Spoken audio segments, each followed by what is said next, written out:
ఓం నమో వెంకటేశాయ. శోభిత ధూళిపాళ మరియు నాగచైతన్య ఇద్దరికి సంబంధించినటువంటి నిశ్చితార్థ మహోత్సవం అంటే ఎంగేజ్మెంట్ అనేటువంటిది నాగార్జున గారు అఫీషియల్గా ఈరోజు 8/8/2024 తేదీ నాడు ఉదయం 9:42 జరిగింది అని ప్రకటన చేసినారు.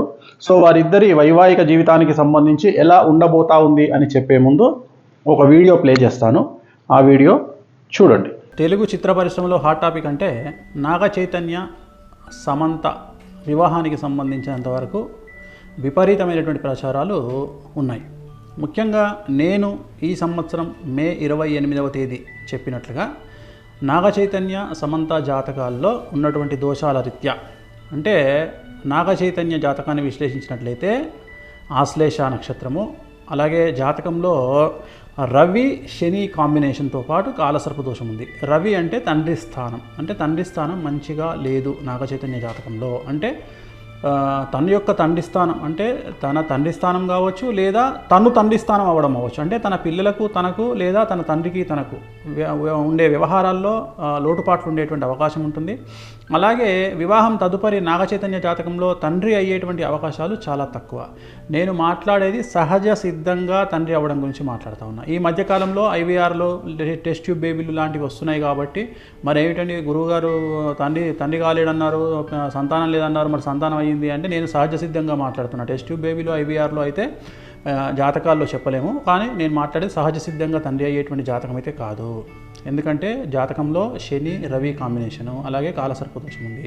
ఇక మనకు సమంత జాతకాన్ని కనుక విశ్లేషించినట్లయితే భరణి నక్షత్రము అమావాస్య రోజు జన్మించినటువంటి అమ్మాయి నాగచైతన్యం చేసుకోవడం వల్ల నాగచైతన్యకే బాగా కలిసి వచ్చేటువంటి అవకాశంగా మారి ఉంటుంది, మారబోతూ ఉంది. కానీ అమ్మాయి జాతకంలో కూడా కుజదోషం కనిపిస్తూ ఉంది, కాలసర్ప దోషం కనిపిస్తుంది, అలాగే సమంతకు కుజదోషం ఉంది.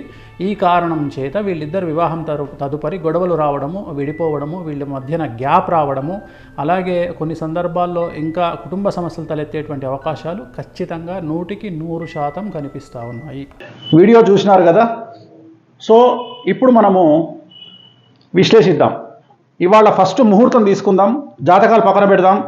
నాగచైతన్య సమంత శోభిత ధూళిపాళ జాతకాన్ని పక్కన పెట్టి ఇవాళ మాత్రమే జరిగినటువంటి ముహూర్తాన్ని విశ్లేషిద్దాం. ఇది బేసిక్ గల్లీలో ఉండే జ్యోతిష్యుడైనా చెప్పగలుగుతాడు. సో దీనికి వేణుస్వామి లాంటి జ్యోతిష్కుడు అవసరం లేదు. ఎవరైనా బేసిక్ హిందూ మతం తెలిసి శాస్త్రం తెలిసిన వాళ్ళు చెప్తారు. ఈరోజు జరిగినటువంటి ముహూర్తము ఉత్తరా నక్షత్రంలో జరిగినటువంటి ముహూర్తము. ఈరోజు ఉత్తరా నక్షత్రం ఉంది. ఇవాళ పొద్దున 9:42 సో ఈ రోజు జరిగినటువంటి ముహూర్తం ఉత్తరా నక్షత్రము, అలాగే లగ్నం వచ్చి ఇవాళ కన్యా లగ్నం అయింది. మన ముహూర్తం కనుక తీసుకున్నట్లయితే ఇది ముహూర్తము. సో ఇది కన్యా లగ్నం అయింది.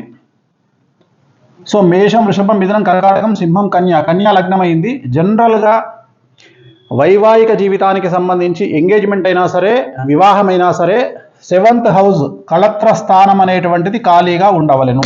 ఇక్కడ ఎవరున్నారండి? రాహు ఉన్నాడు. ఇక్కడ 7వ స్థానంలో రాహు ఉన్నాడు. కళత్ర స్థానము అంటారు దీన్ని. కళత్ర స్థానము అంటే వైవాహిక జీవితంలో భార్యాభర్తలు విడిపోవడము, గొడవలు జరగడము, సంతానం లేకపోవడము, యాక్సిడెంట్ జరగడము, ఇలాంటి అన్నీ కూడా ఈ కళత్ర స్థానం వల్ల ఏర్పడతాయి. మరి లగ్నంలో చంద్రుడు, కేతువు, అలాగే 12వ స్థానంలో ముహూర్తం పెట్టినటువంటి 12వ స్థానంలో శుక్రుడు మరియు బుధుడు. సో ఒక్కసారి ఆలోచన చేయండి. అన్నిటికంటే ముఖ్యం శని దృష్టి 12వ స్థానమైనటువంటి బుధుడు శుక్రుడి మీద ఉంది ఇవాళ పెట్టినటువంటి ముహూర్తము. అలాగే లగ్నంలో చంద్రుడు, కేతువు, అలాగే 7వ స్థానంలో రాహువు, కళత్ర స్థానంలో రాహువు. ఇది చిన్న పిల్లవాడినైనా శాస్త్రం తెలిసిన వాడిని అడిగితే ఈ ముహూర్తము నిషేధము అని చెప్తారు.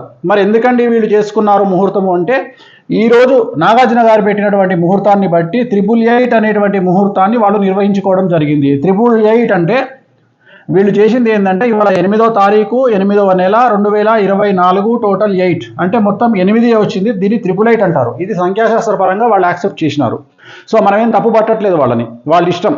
ఈ ముహూర్తం అయితే నిషేధము. ఈ ముహూర్తము ఇవాళ నిశ్చితార్థానికి పనికిరానటువంటి ముహూర్తంలో వీళ్ళు చేసుకోవడం జరిగింది. నేను గతంలో మరి నాగచైతన్య సమంత జాతకాన్ని ఎందుకు విశ్లేషించి విడిపోతారని చెప్పినప్పుడు చాలామంది నన్ను బండబూతులు తిట్టినారు, విమర్శించినారు. ఇక మీదట ఈ వీడియో విమర్శించే వాళ్ళు కూడా ఒకసారి నేను పెట్టిన వీడియో చెక్ చేసుకోండి, సమంత నాగచైతన్యది. మరి వాళ్ళిద్దరి కాంబినేషన్ సమంతది మేషరాశి, నాగచైతన్య గారిది కర్కాటక రాశి. సమంత గారు అమావాస్య నాడు పుట్టడం జరిగింది. శోభిత ధూళిపాళది ధనుస్సు రాశి, ఆమె కూడా అమావాస్య నాడు పుట్టడం జరిగింది.